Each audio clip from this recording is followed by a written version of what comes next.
Comes to those women, then they can compete with the men in that regard. But the next morning they were still slaves. If because you have money, you treat your husband terribly. So some people are born with it. They have to enable it with the culture, society. So sometimes it's a combination of different things. Here of the likes of phenomena, women are still limited. Welcome to the pod again. Today we have another female guest with us. We're exploring the concept of leadership, female leadership, of course, with Frances. Frances, we've known for many years. She has good experiences in different companies and currently leading one of the FMCGs in Nigeria in the beverage segment. Frances, welcome to the pod. Thank you, Toye. Don't try to be too formal. It's been a while. I'm not a very formal person already. Yeah, of course, this is the beauty of the pod. You can be yourself. People ask me like, why not interview? I'm like, I'm not a big fan of interview. I'm like, be yourself. Be your natural state. Where you can be authentic. Exactly. Read conversations. Be authentic. Let it come naturally. And if you make mistake, okay. Life itself. I'm just trying to behave myself. That's all. Behave yourself. Okay. But I'm authentic. Okay. That's fine. That's good. Okay. Are you going to say something about yourself, or we just jump right in? So much to say. Well, yeah, I've been doing this for over 20 years. I know I look 25. Who can doubt? Who can doubt? Nobody. But yes, so it's been a long journey, and thank you for inviting me. Thank you for asking me to be here. Yes, and thank you for allowing us to have you your presence in our pod. The first thing that comes to when it comes to female leadership is leadership in itself. When I thought about leadership this morning, I was reflecting: is leadership natural, or it is cultural? Is it something that we are born with innate, or something that we have to learn when we are born? Based on which culture you fall into, which society you fall into. And that was the first question, because that has an implication on female leadership itself. Good question. Now that I think about it, I think it's a combination of both. I think that there are people that you will just find at early ages, young ages, and you see they just automatically lead. Yep. They automatically, proactively take charge. Yep. And cool. So it just comes naturally. Yeah. But I think that you can also step up and learn and build. Absolutely. I think that sometimes your first experience as a leader may not be the best, but as you grow, if you're someone who is intentional about growing and you become better at it, which is why it's not just is a born leader, but are you a good leader? So there's leadership, but there's also good leadership. So, and I think that's the one that's more important. Being a good leader. So I think it's a combination of the two. Sometimes you're not born. Sometimes leadership is thrust on you. Yeah. And then you find yourself in that position, and you have to step up. And you just find that you can do it. It may not be something you're very comfortable with. There are some people who just prefer to be, behind the scene and supporting the leader and it's okay. Yeah. But then you find that that's what you have to do, and you step up and then you do it. So some people are born with it. They have to enable this with the culture, society. Some people don't have a choice. Yeah. You wake up in the morning and say, I'm the new leader.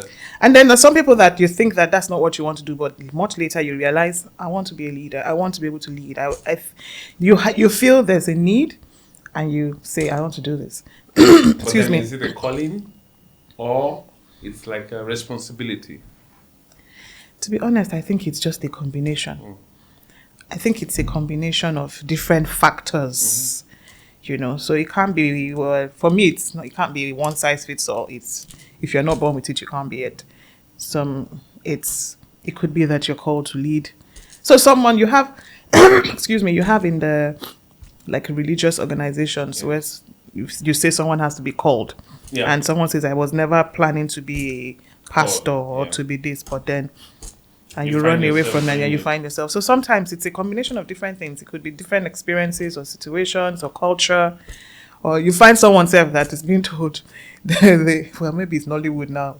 The oracles have said you are going to be the next king of our village. They've come to carry you. And, you never plan to be it. Absolutely. And That's where you get But finding then, some. because you went in the direction of the calling, but then there are some particular denominations still today where there are no female leaders. They don't believe. I would never say there's nothing like female leadership, but they still don't believe.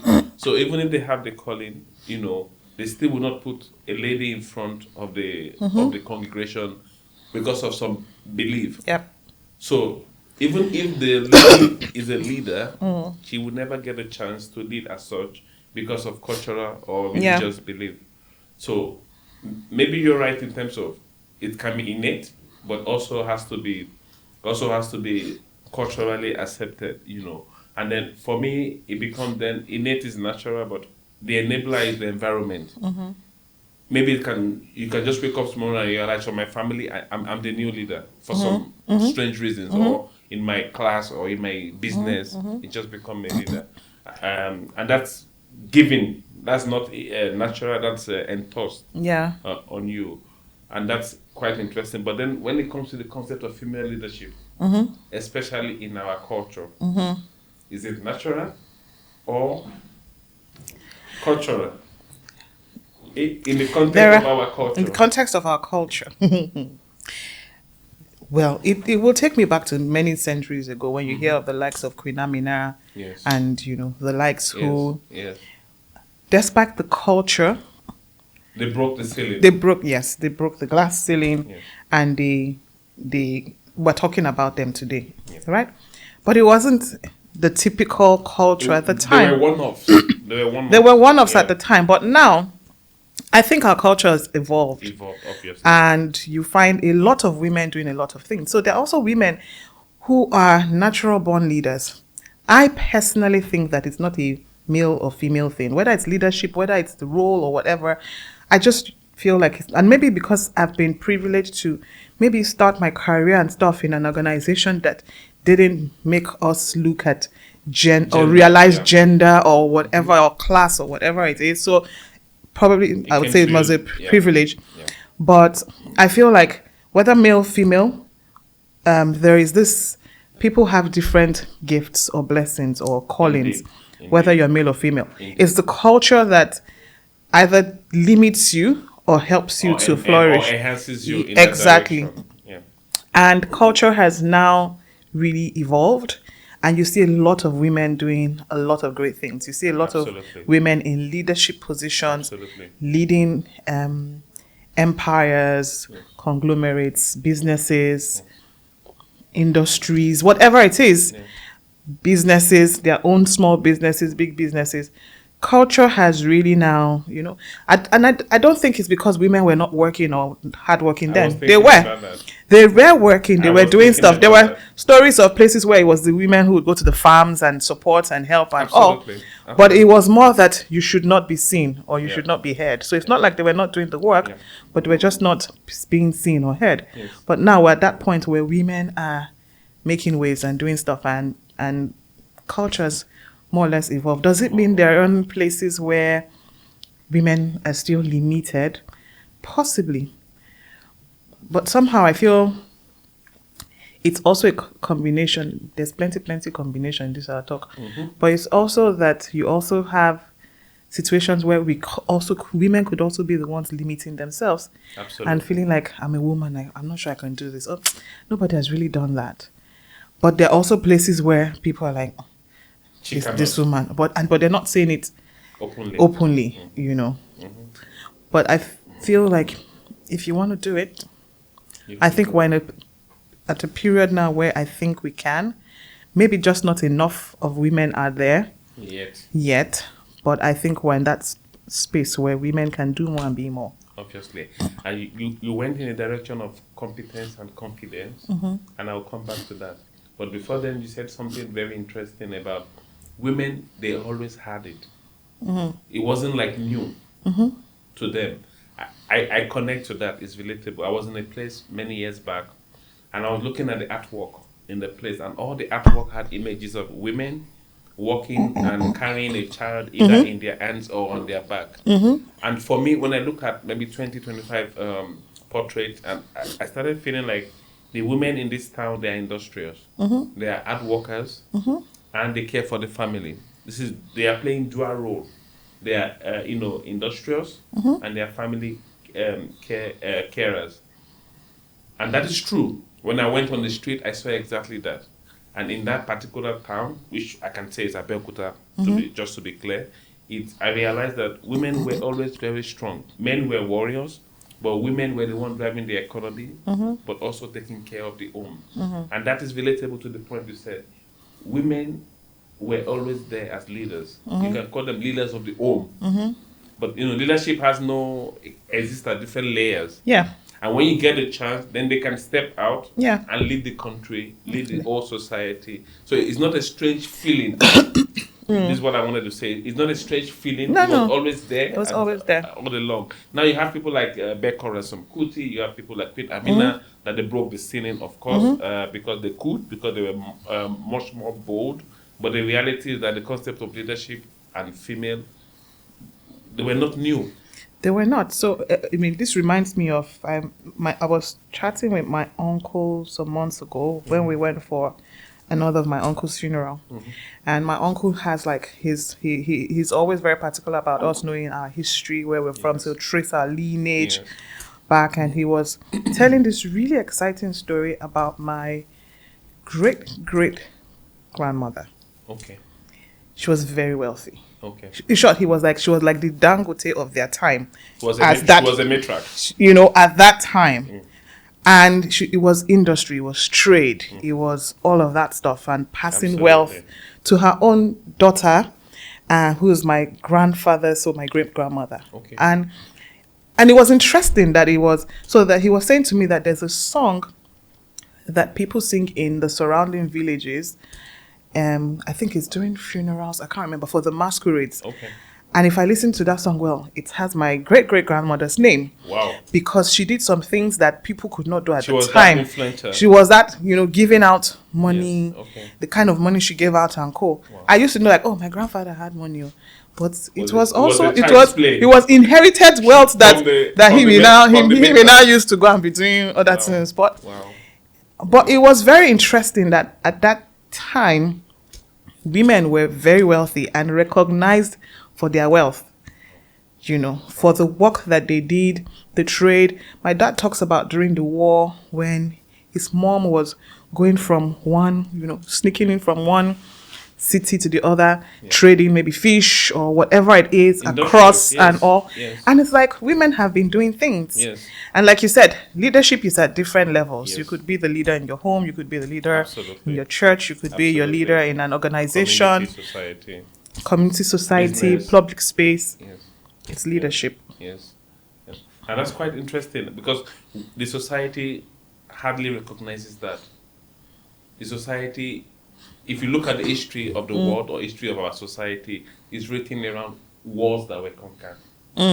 It's written about territories that were, taken. Everything is fights. Everything is about fight. It's about colonies, about trade, but not specifically about what women did. So there might be a bias also, because I see you refer always to a bit to history, and I'm a student of history as well. The history might not have been fair on the female gender, because what we say is what keeps the society to be one, but the history doesn't openly acknowledges or underlines the importance of this. So that maybe, and we'll come to that in the conversation, because we'll come also to equality and equity. Maybe history also has not given the right space, the right audience to the contribution of women in our society. And that also influences how we live today and how we view the future. I think, you're right. I think that, there's not a lot has been spoken about the things that women have done and how they've led in their spaces and what they've achieved. But I think a lot is coming out now. It's coming out a lot more.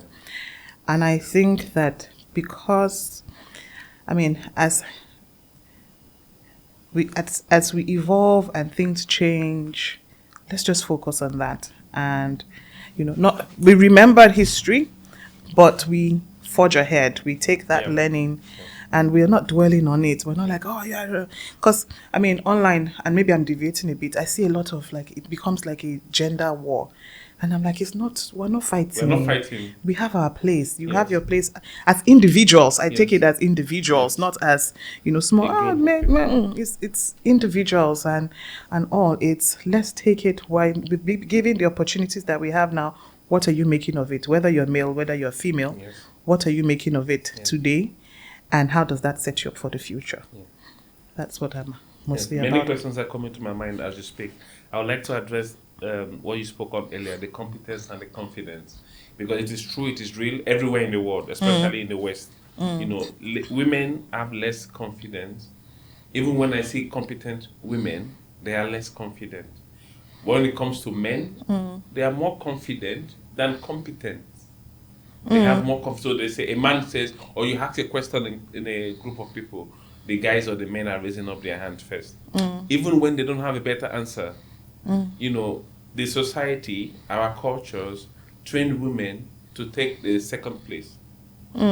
So even when they have the best idea, they really want to go, let someone or two people go first. Now imagine if they don't have to do that. If they also have the same level of confidence like the male counterpart. But on the other hand, you can also say the absence of the confidence gives them the right to work more on their competence. While on the male side, the idea that I'm confident, I'm tall, I'm strong, bold chest, I come, at the end of the day, maybe I can do with less competence, but the mindfulness of that and how we can influence that to allow more women to step out and not, be having the imposter syndrome, keep doubting themselves. Instead of the men, they go out and say, oh, the black and blue and everything. What's your thought about that?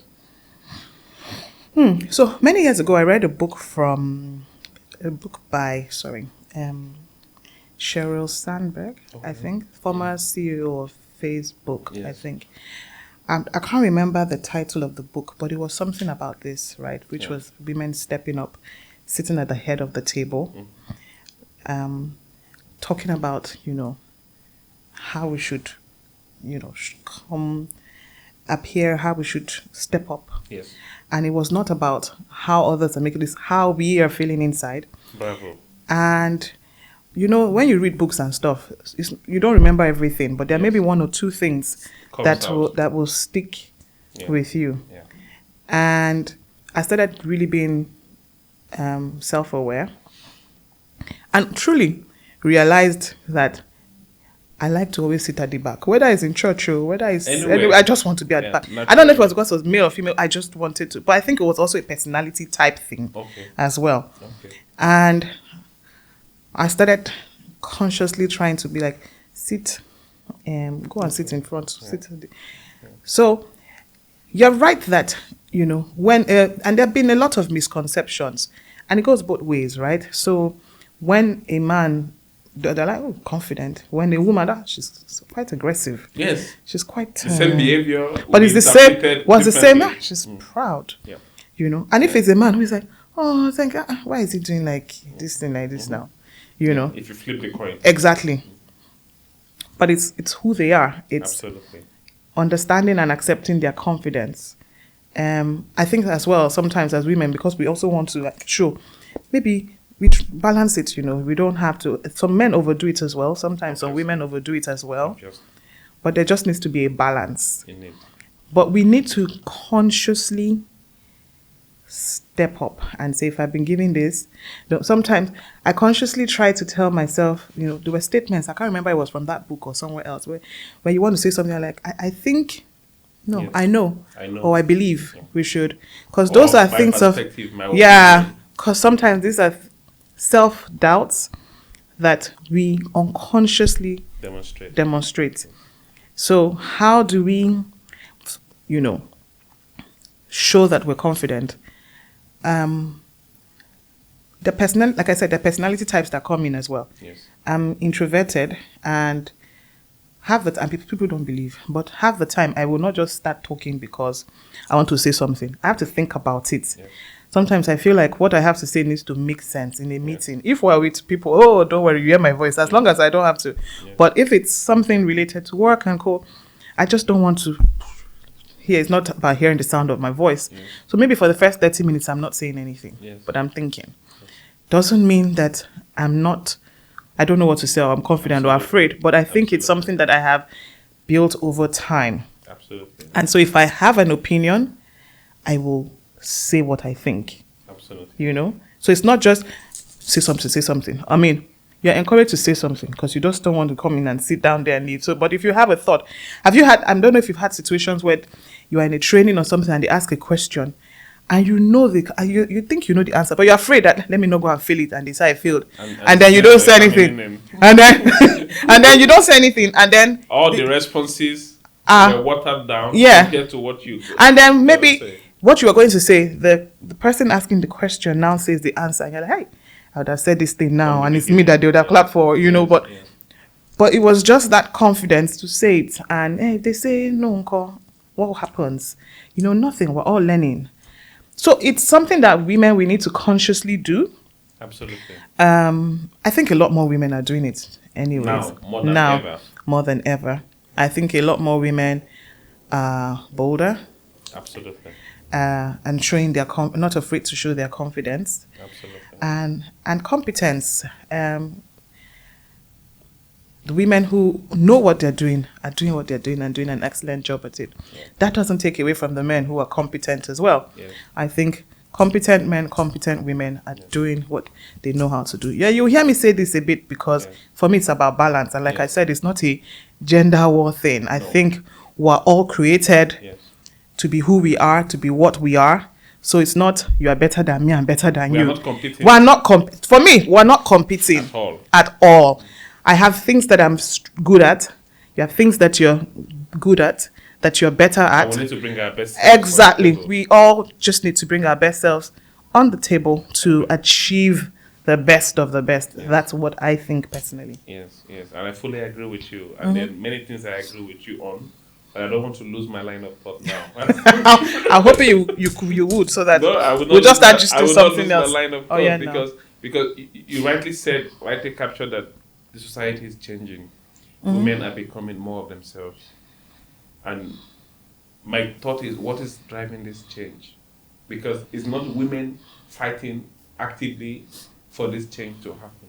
There's something in the society, and I feel there's something happening on the other side, which is the male side that is driving the change. But how do you think that this change is coming on its own?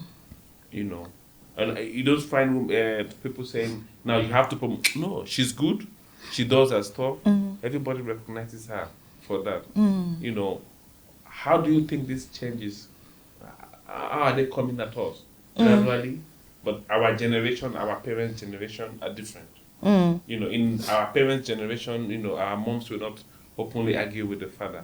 Now it's happening in a very nice way. Let me use the word nice politically correct.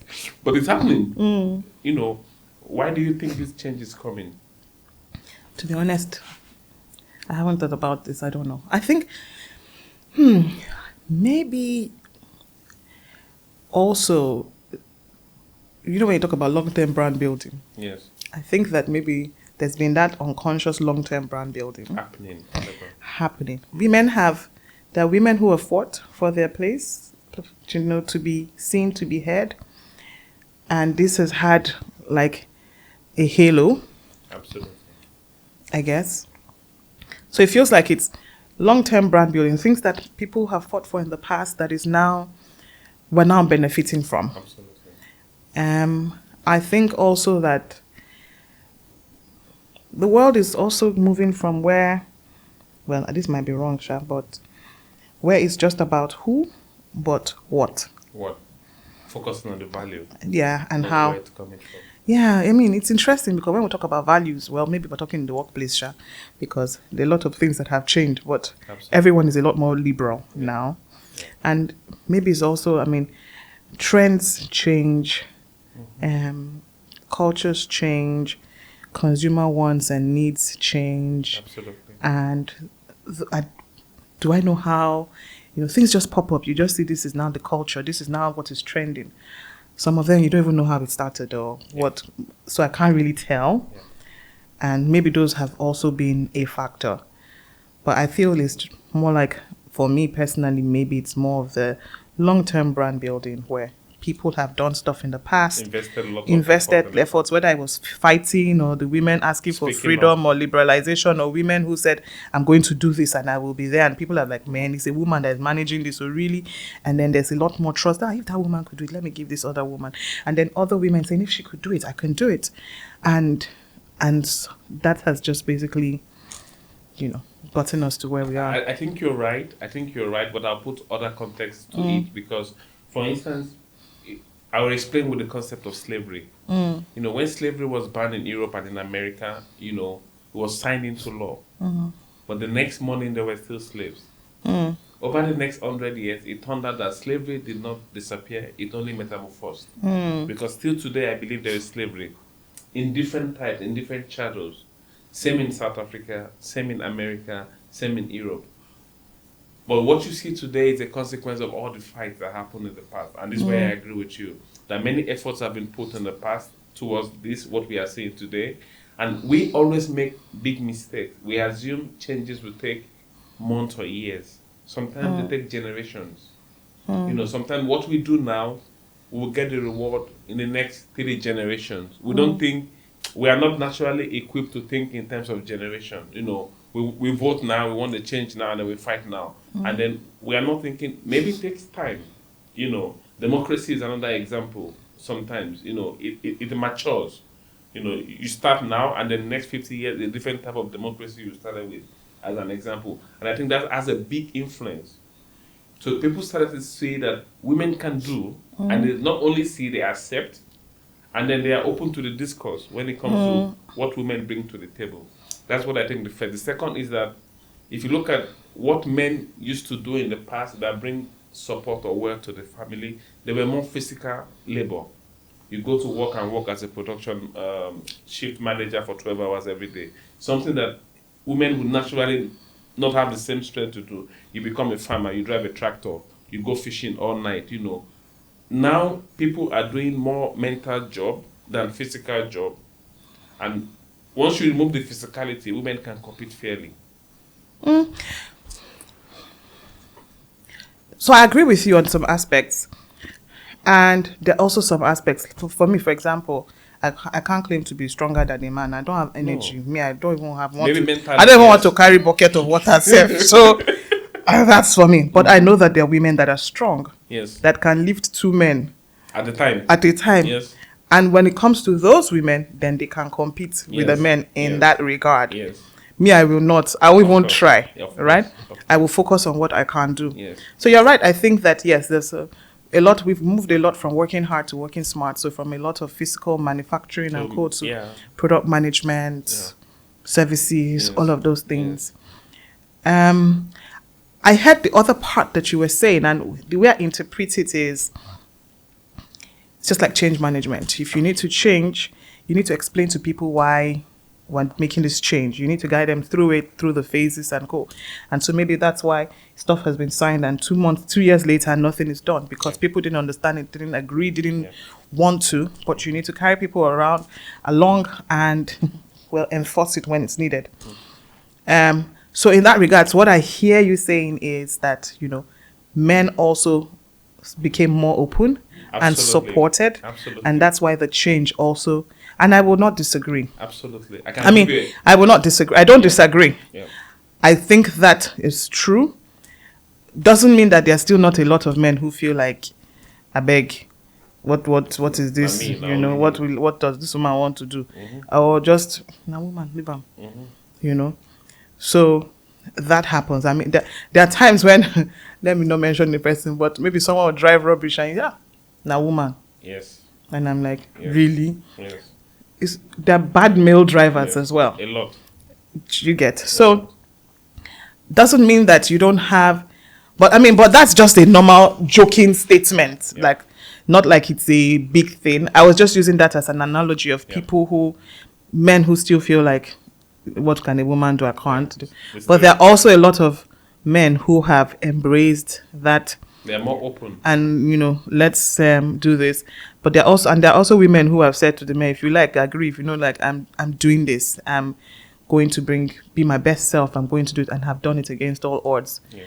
So I think everything together has helped get us where we are. Yes. Then economy too has helped. I'm coming to that. Because there's hunger. I'm coming Only to one that. person. I'm coming to that. Okay. I'm coming to the real life example. So 8 to 10 years ago, I sat with a couple of friends. Usually we play football on a Friday and after work. And then we sit down for a couple of hours, having conversation. And in one of those nights, I had like 5, 6 guys. And I asked each of them this question. What will you prefer? Your wife not to work at all? Or she works and she's earning or making 2 times what you are making? And I asked each of them in front of everyone, and I was disappointed. All of them said, I prefer her not to work than for her to work and earn more than you. 2 times more. and the question that comes from me after that is, why you prefer her you don't want her to earn 2 times more than you? And the consensus was like, I will not be able to control her anymore. Today, if I bring those 6 colleagues or friends on the table again and ask them the same question, I do strongly believe their answer will differ. The difference is the economy. Economy has shown that shaking. Things that eat. Yes, now. And when things eat, you say, instead of us to go hungry, okay, or if she brings 2 times more what I earn today, maybe the kids can go to a better school. Maybe then they felt I could handle everything. And I don't need that. But now, let's just manage. if you want to go on vacation every year, it's better that she works. And if she earns 2 times more, even better for everyone. That's why I believe the economy changed the mindset of men and allowed us to be more patient, more open, more liberal, and allow women to be exactly who they are. Yeah, I mean, that a woman earns 2 times more than her husband, maybe I'm deviating a bit, does not give the permission to become disrespectful. Absolutely. And I think it's not. So I've had this argument a couple of times with a few people. And I've said, anybody who disrespects anybody on the basis because I have money, whether it's your husband or whether it's a personality thing, you are a bad person. Because there are also a lot of women who are earning more than their husbands that people don't know. You will never know. You don't know. Absolutely. Yes. They respect their husbands outside. They treat them like the king, and they're treated like the queen, and they just have a good relationship, and nobody knows where the money is coming from. I agree. So if because you have money, you treat your husband terribly, or you treat other people outside terribly, I'm very big on respect. It's a personal problem. It's a personal. You are a badly behaved person. It had nothing to do with your money. Yeah. Because then when the man now has money, you will now calm down. So you respect people who have money, but treat people badly who don't have money. Yeah. It's a personality thing. It's a behavioral thing. Yes. And I know that a lot of men are like, no, I beg, the woman cannot control. Sometimes it's insecurity as well. It's a bit of sometimes men are insecure as well because she's a nice girl, well raised, respectful and all, but because she's doing really well and earning, you're threatened, you're insecure. And so the normal just, let's move this flower because you're making more money now, you want to now move the flower. It had nothing. She just really wanted to move it a bit. Just a simple opinion. Yes, but because you now want to tell me what to do now. Because you have. So there's also insecurity. Yeah. So it's tricky. Yes, it is indeed. Yes, indeed. And that takes us. Let's go to the office space or the workspace now, because then we have different type of culture, in different environment. Yet we need female leaders as well. How does female leadership feel in an organization? And we know that you are one. Yes. Just to be mindful of that. How does it feel? I mean, you probably grew up. I know you grew up in a work spaces that had male and undisputable leaders. You know, they were championing opinions, driving change, and they were seen as the North Star. But then growing up in such environment and you yourself now becoming a female leader, How did you weather the transition, and what's your view on female leadership in the workplace? I think starting from where I started from, the good thing, which we shall not name. We cannot name. Many years ago, we started on that whole diversity and inclusion as well. Yeah. So, and for my department, I was heading diversity as well. And there was also a lot of trying to drive female recruitment and male-female gender equality Balance, and ratio and all. Yeah.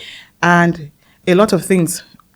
I learned a lot of things there as well, a lot of things there. And I think one critical thing also was that while we're trying to drive the gender balance, improving male to female ratio and all, you must never lose the place of competence and capability. Absolutely. So it's not just because we want 5 women there. She's a woman. Just give her the role. Because the man is a human being as well. He's been working really hard and putting his best. Yeah. And then because she's female, you bring someone who's not performing up to his level. We need the ratio. It's not, the ratio is not to tick a box. Absolutely. It's to give women the opportunity when they deliver to get up there. It doesn't promote mediocrity. Absolutely. Was part of the things that I learned along the way. And so for me, it was very important that you need to step up. Don't use that. Is it because I'm a woman? You're doing rubbish, but you're not like, it's because I'm a woman. That's why you did not deliver. Yeah. It has nothing to do with your gender. Absolutely. So if you want to be seen, you have to be excellent at what you do. First. Yes. And then you will be recognized. The challenge was there were women doing excellently, but not given the opportunity. Yes. I've been many years ago, and this came from a female as well, who said, this woman is a sales manager at this company. I cannot employ a woman as a sales manager. And this was female. It was that whole thinking of the woman, this was an excellent woman, but you don't want to promote her because she's a woman. But she's capable. This person was doing really well. She drove that business and and all. Yeah. And so that's what that whole diversity was for me. So that's where my own learning on diversity, inclusion and all came from it. People should be excellent and then get rewarded, especially if they're female, then they should be rewarded for what they do and get to that next level. So I think that helped as well. I never felt like, even though there were more male leaders, I never felt that I was looked down on as a woman or that. And that's why I'm saying I'm thankful for where I started, because much later I did experience that female, male. Yeah. And so that helped me as well. So I think it helped to drive my confidence. And that's why I'm saying I'm privileged, because maybe some other women or some other people didn't start from the way I started or how I started to feel like if I delivered, I could get it. Yeah. And if I didn't get it, it was not because I was a woman. Absolutely. It was because maybe there was someone else better, So that's my mindset, and that's what it has been all along. So I want women to be there, but I want excellent women to be at the top. So I will support you and help for you to be excellent and get to that level. Okay. I mean, there was a time at some point in the department, it seemed like we now had more women than men. Yes. At some point, it now seemed like there were more women than men. Yes. And we're now like justice for men. The majority became the minority. At some point. So that's that. So now when you get to how it has helped me, so that's where I started from. And then when I left that, because I spent, before people go to LinkedIn now, but by the time I did leave and go to some other places and even started interviewing, I started seeing a bit of that whole, different mindset. And yes, and like I said, because I spent a greater part of my years not thinking gender could stop me. It's not what came naturally to me. So if I felt it's because that's what happened. Yes. Not like because... Yes. So I don't play the victim mentality. Is it because I'm black? Stress, no, I'm not like, is it because I'm black? Is it because I'm female? It wasn't there. Absolutely. So when I felt it, I knew this is what people had been feeling. And there were one or two places that you could tell, that... In short, there was even one that told me, why are you not married? In an interview. And I'm like, I don't understand. how does my marital status life have to do with my professional exactly life? So you get a bit of that. I got a bit of that. There was somewhere where I'd even been told, don't worry, we'll blah blah blah blah. And then before they were going, someone had already called me from inside, because I knew a few people inside, and told me that there were some people who were already pushing back. One or two people saying, I won't report to a woman. I will not report to a woman. A Nigerian woman. Okay.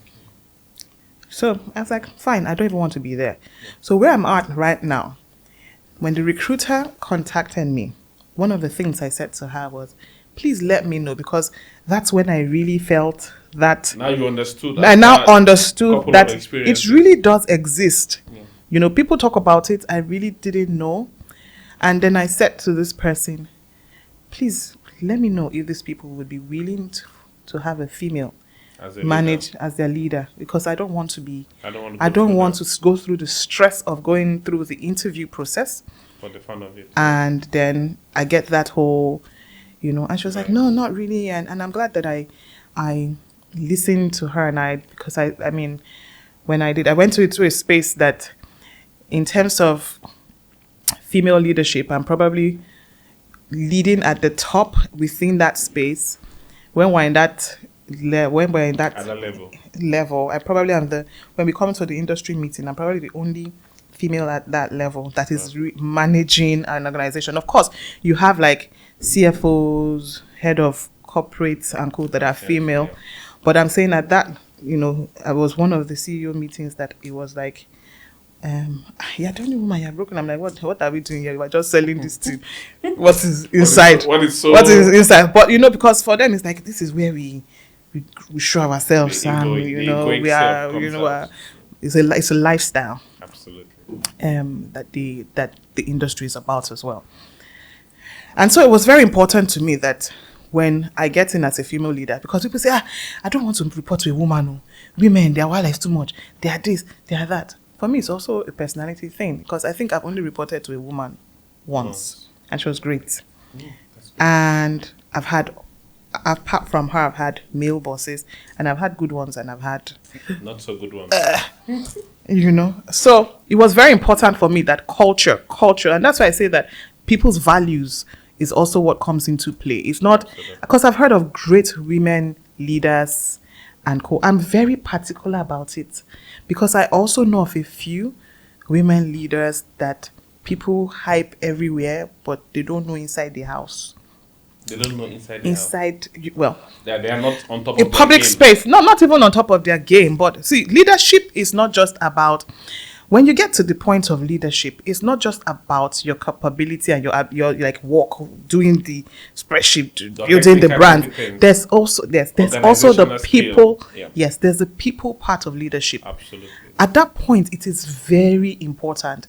If I remember, one of my old boss's boss at some level told me, Frances, I'm not going to be looking at for this role, I'm not even really going to be looking at what you deliver in terms of the numbers. I'm going to be looking at the softer skills. Wow. Because it's now about how you are leading people, how you are engaging people, how you are inspired. Because at this point, you are achieving stuff through people. Absolutely. Mostly. Absolutely. So how are you motivating them and empowering them and engaging them and energizing them to deliver? Wow. So that becomes really important. Yeah. And so as a leader, that's what you're thinking about. There's this book, Leading at the Speed of Trust, as well, is how do you trust your people and how do they trust you? There's a lot inside of it. And I think those also helped me and set me up. When I started managing people, I had my own feedback. They knew, not about, but I didn't used to listen. If I said we have to do this thing on the third, I don't want to hear why we didn't do it. But as I got older and learned a lot more and told myself, how can I build? Who can I learn from? And I got more matured. Yeah. And you're like, age, what are you dragging? You could still get better results. Yes. Without being so confrontational. Yes, exactly. And you know when to be firm. You know when to be fair. You know when to be like, go do it. You know when to micromanage. Because the leader doesn't mean you won't micromanage you. You know when you need to micromanage, and you know when you need to empower and say, do it, I trust in you. And so that's what has helped me. Am I still learning? Yes, I'm still learning. Absolutely. But I have a great team right now. Yeah. I think we have a great culture. but I don't think. I believe we have a great culture That's amazing. because, I mean, we talk as well.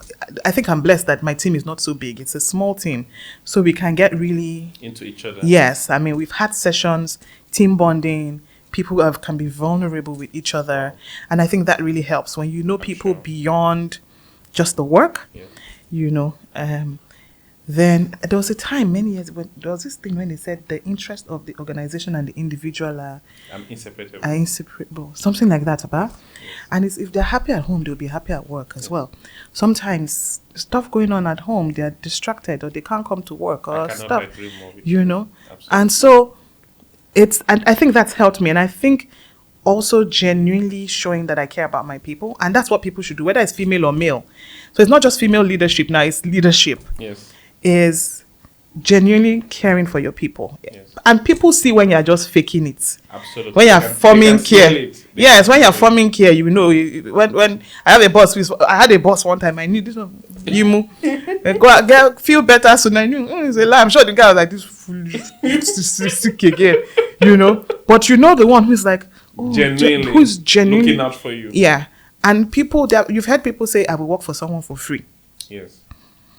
You know, they say people don't leave companies, they leave bosses, Managers. They leave culture, they leave culture, Yes. and then the last one, they leave for money. But sometimes you now want to run back if you realize you can't even spend that money with peace of mind. So, yeah. So I think that's what has helped me.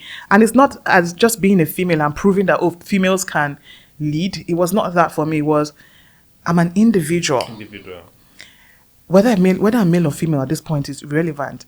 I'm an individual who people will be reporting to, who will be helping people build their career.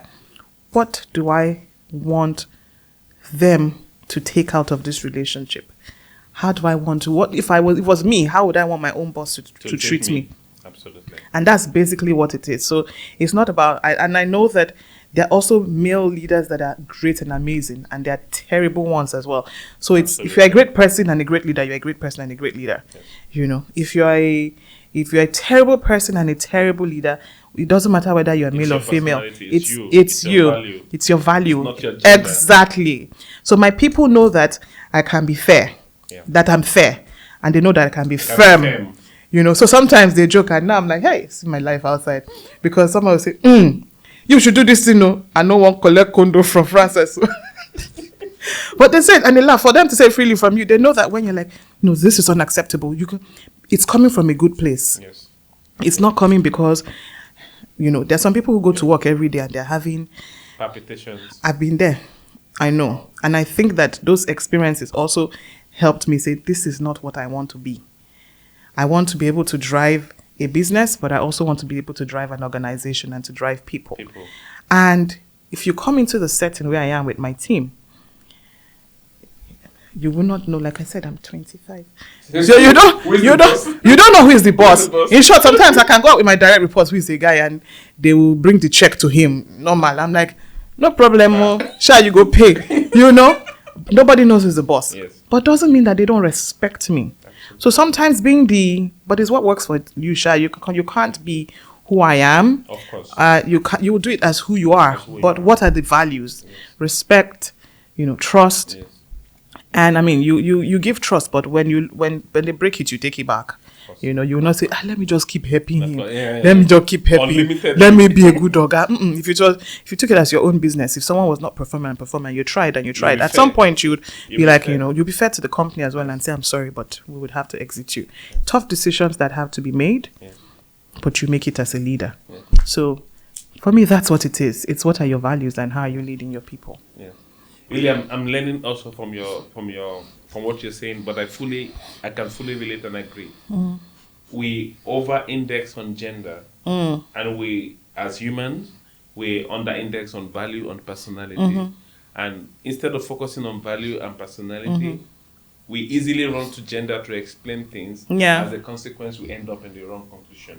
True. And that's what I get from what you said. But I'm very happy to learn from you, but also to see how you manage your team, which I can relate with in a lot of ways. My next question is about equality and equity. So now that you're a female leader, do you believe you give the same support to a male employee and a female employee, or you believe in giving them different type of support based on their strength, based on their personality, but with the intention to allow them to, blossom as much as they can.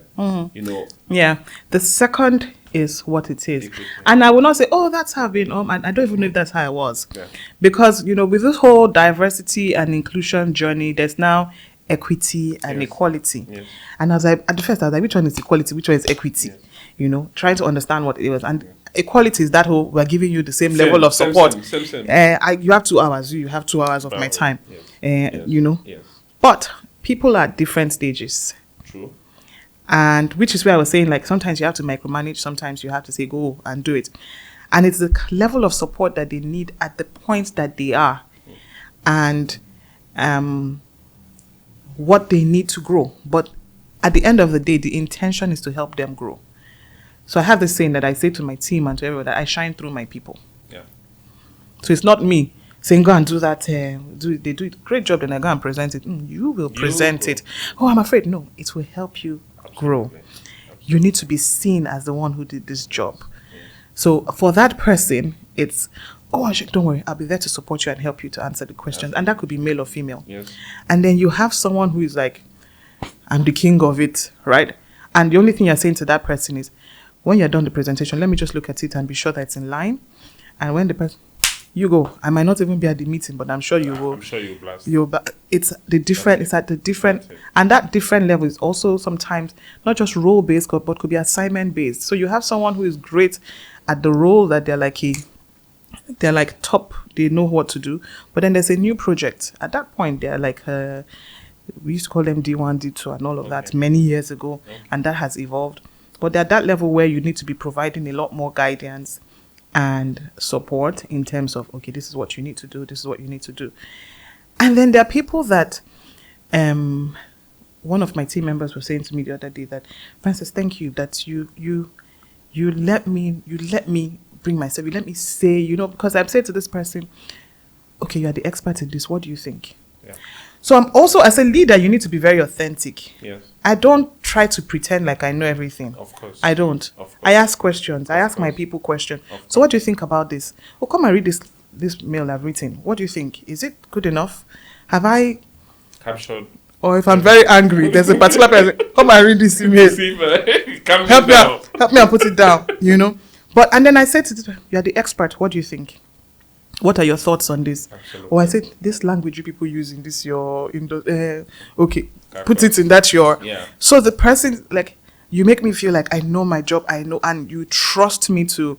So as a leader, you should never feel like you should know everything. Yes. I don't know everything. Yes. And I'm not even going to pretend like I know everything. Yes. I will ask you, what do you know? So when you talk about that equity and call, it's at what level, and that particular individual, when it comes to that particular one, I'm like, great. But when it comes to something like maybe administrative work or something else, there's someone else for that. For this particular person, I'm more like granular. You should do it like this, you should do it like this, you should do it like this. Because at that level, I know the person needs a lot more support here to get to that level. So it's different people, what they need at different times and what level of support. And that's what equity is about. Yes. But at the end of the day, the goal is to get them here. And then they should know that's where, because if you say, no, all I'm trying to do is help you get here, but they don't feel like you're trying to help them get there. No. So there's some miscommunication somewhere, and some misalignment somewhere. Yes. So it's that. They need to know that they're getting the support to get to, and it's at the level that they are, how much support. You can't get it right all the time. There are some people that you're like, and to be fair, there are sometimes you feel like someone is so great, he doesn't need so much. But sometimes they really do. But we just feel like, and I'm guilty of it. I'm like, this person, this guy just, great guy. Yeah. But sometimes they also want need it. They also want you to check in and see how they are doing, and just continue to push them as well. Yes. And that's what equity, and it doesn't matter male or female. Yeah. So it's not whether I'm giving more male or more female. I have outstanding male, I have outstanding female, I have one that are fairly new that need a lot more, but there's potential. Yeah. And they're either male or female. So you have a team, you have a business to run, and you have people with you, and you treat them based on their needs. Yes. The more but they must always see you as fair. Absolutely. Absolutely. So you are not like, this one is this person is her favorite now. She will always do for this person, she won't do for me. They must always see you as fair. As being fair as a leader. Doesn't mean that as an individual, there are not some people that you tend to be a little more drawn to. Yes, yes, naturally, because they're human beings. Naturally, we all have emotions. Yes, you know? But you must try and endeavor never to make them feel like, and it might not be, you might not get it right all the time. Absolutely. But they must need to see you as trying your best to make sure that when I need your stuff or I need your help or what I need stuff, I'm getting it from you as well. Available for me. Yes. Yeah, I like how you draw always away from the gender discussion.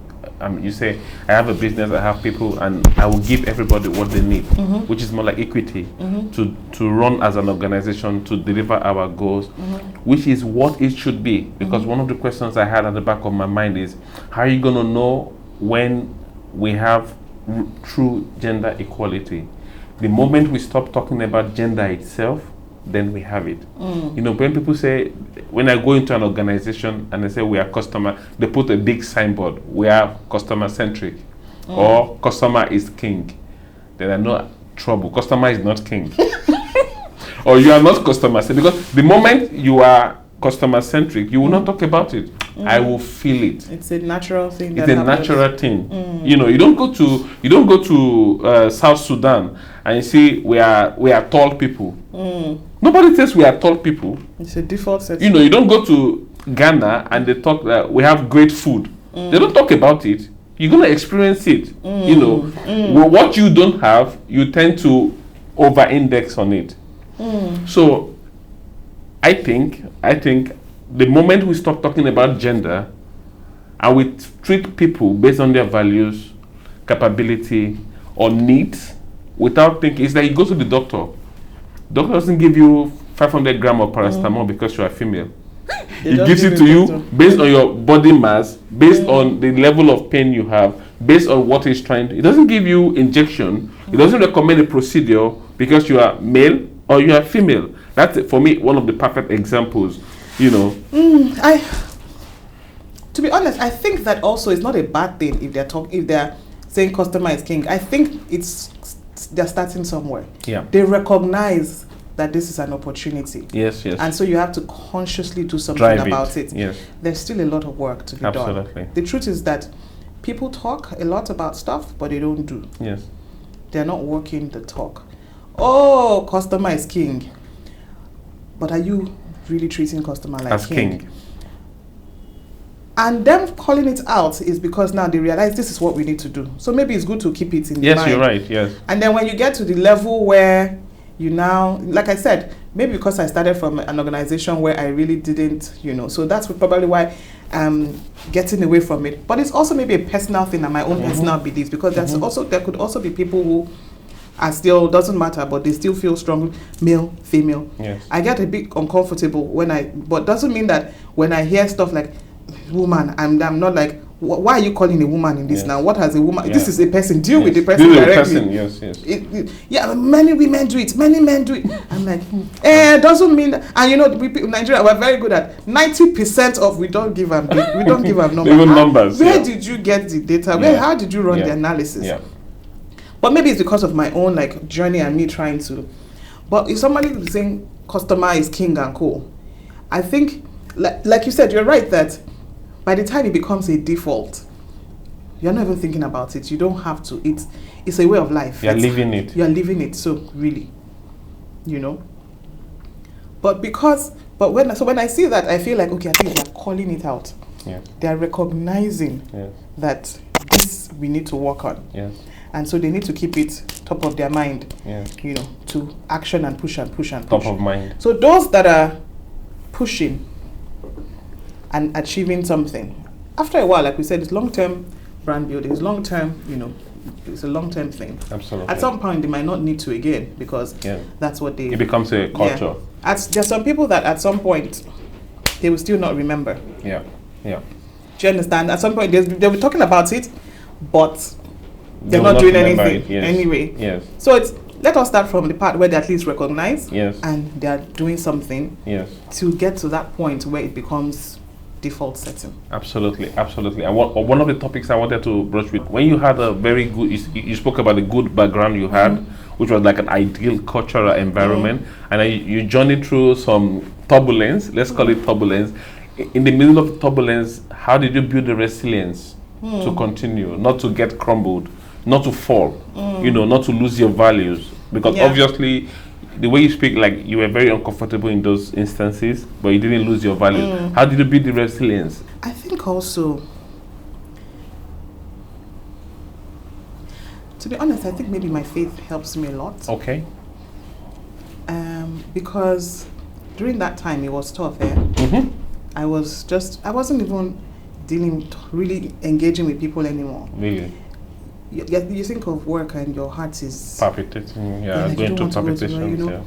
It was clashing a lot with my values as well. Wow. And my encouragement is, if you can't leave.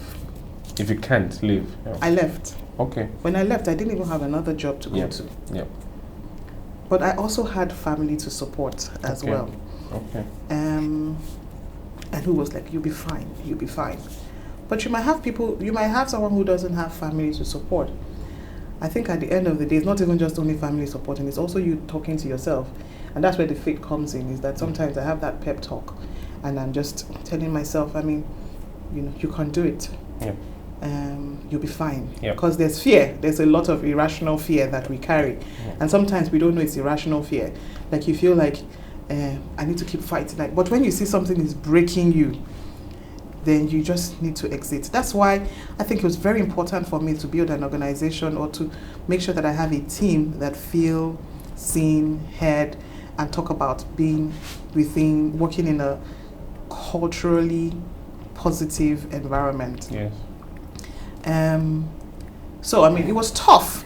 We've had even working in the where I started with, it wasn't like there were not down moments where the economy was down, we're not selling, there's pressure. That's pressure. That's real pressure. That's real pressure. You're like, hey, God, you are coming and explain why you do not deliver targets. Every week, every month. Every month you're sitting down there. That's resilience, where you're getting up and going back the next day. Absolutely. And absolutely. pushing and pushing. Absolutely. There's this meme I saw somewhere that someone woke up and was like, hey, I didn't want to go to work today, but then I realized I was born youth, not rich. Yeah. So you get up and go, you must collect salary. That one also drives resilience. Economy drives resilience, you know. Yeah. But also, I think it's also an inner thing. My current boss has said to me, you're one of the most resilient people that I know. Because despite my own, we all have challenges, personal challenges and all. Somehow that whole... You bring yourself every day. I come back. And one of the things I said to myself, I will not cry in front of... Because I've been in meetings, I don't know if you know that, where the woman where a female is just break down, starts crying. And I've seen men get really uncomfortable, with that. I will hold myself. Then I'll go into the toilet if I can cry at home, not here. But not here, not in front of you. And I'm the person who cries in front of when I'm watching a movie. That kind of thing. Yeah, you can be that. I'm being my authentic self now. Yes. And I'm like, oh no, why now? Yes. And but I'm like in that room, sometimes I get I'm like, hold yourself. Yeah. Like sometimes when you're just really frustrated, or you've had we don't always have wonderful times at work. There are times when there's pressure, of course, or you've had a bad review, or something didn't go as work is like that. So nobody should think that everything is just great and rosy. Fun and rosy. I sabi, all my brain is 24. No, we've had that, I'm sure. And I just go into the bathroom. You just, and then when you finish, you come back. Yes. You're smiling, you're laughing, you're pushing the team, and nobody knows what you're going through. You've just something has happened, or you get home, and I just need a hug. Wow. And that's all I'm saying. I just need a hug. Wow. And you just tell yourself, I can do it. I'm not giving up. Yes. I think it's also that whole thing of, I will not leave. I will not go down. So when I left where I had to leave, and I resigned, I said to myself, because people were like, you're still coming to work. I was like, no, this was my last day, and I'm going to work to my last day. So my last week, I was driving sales and calling customer, pushing as if you are going to stay for under 5 years. I was going to stay for. So for me, I've done it for myself. Is the excellence. Whether you, the same person was like, if you drank beer, I would have bought a bottle of beer for you. Well done. Whether you went outside later to say another thing, no, there's testament, there's, you know, what you said openly. there's evidence that people were there. Yep. So it was an acknowledgement of the fact that I would bring my best self. I would do the best that I can be. Every day. I don't have to be but I say to myself that I'm the best of the best though. But it might not be, but it's the best that I can bring. And every day, and I will bring it. Yeah. And I think that there's some days you just don't want to work. You don't want to, or you half day, your head is just, take a walk. Yeah. Breathe. Yeah. Tell yourself, what can I do? Yeah. Who can I go to? Yeah. Who can I ask questions? What support do I need? And I don't do it all the time. There's a time when I was walking in a bubble because I felt like if you tell these people now, they will now bring extra. I beg, let me try and solve the problem by myself. I beg, I don't want wahala. Yeah. My boss was like, no, ask for help. You'd like to. I said the Nigerians were like that too. We have coconut head. They're like, no, I'm like, yeah, I'll get the support that I need. So sometimes that support is good. Yeah. But everything starts from you. It's a mindset thing. It's a mindset. It's a mindset thing. And you can't do it. It's not easy, but we just need to keep going. We just need to. Doesn't mean that if I just go and hit one, and this is one lottery now, and I don't hammer, don't become a baby girl. Everything can change overnight. Everything become soft. Soft for life. I'll become a baby girl, just get up, go to the gym, come back. Well, I've said to people that, let me just hammer, you just see me, baby girl. Yes. I'll just be going to the gym. Yes. They say, okay, you don't go fit. Oh. You must still. I said, don't worry. When we get there, let me get there first. When we get there first. Yeah. But I mean, it's just keep going. Yeah. And that's what we all need to do. Absolutely. Listen, thank you for bringing your authentic self, your real self, and this is what I know you to be. I don't think you can be anything, by the way. You are always yourself. It doesn't matter the situation. And thank you for bringing your authentic self. And I also get the feeling that you went through some very good times and then some very, let's call it turbulence. And the combination of both helps you today in how you manage your business, your team, yourself, you know, how you drive your organization. And I'm immensely proud of you. Thank you. To be honest with you. But there are female leaders, there are females starting their careers, starting their businesses, starting their life, and they're probably listening to you today. What is the one thing or two things you would like to leave with them? This question, wait for this question is very because what am I going to say?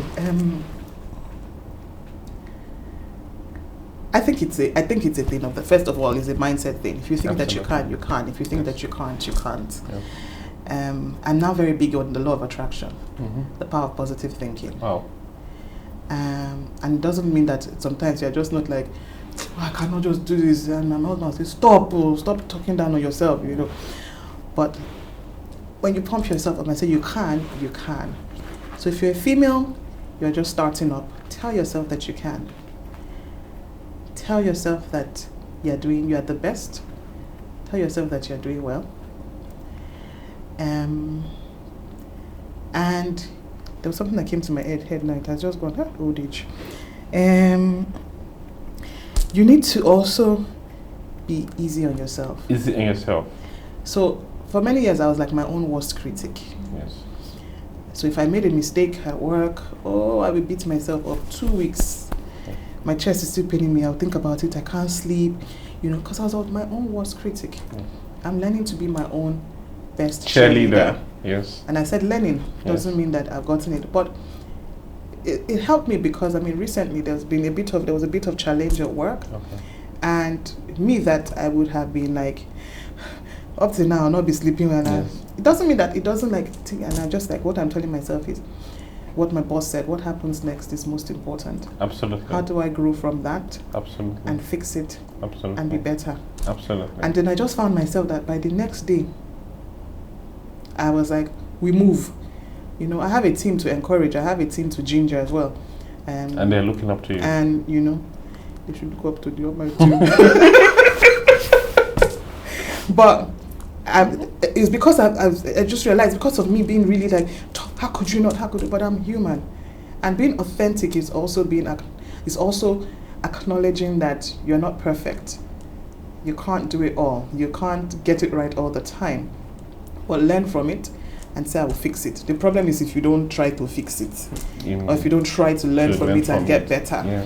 So it's okay to make mistakes.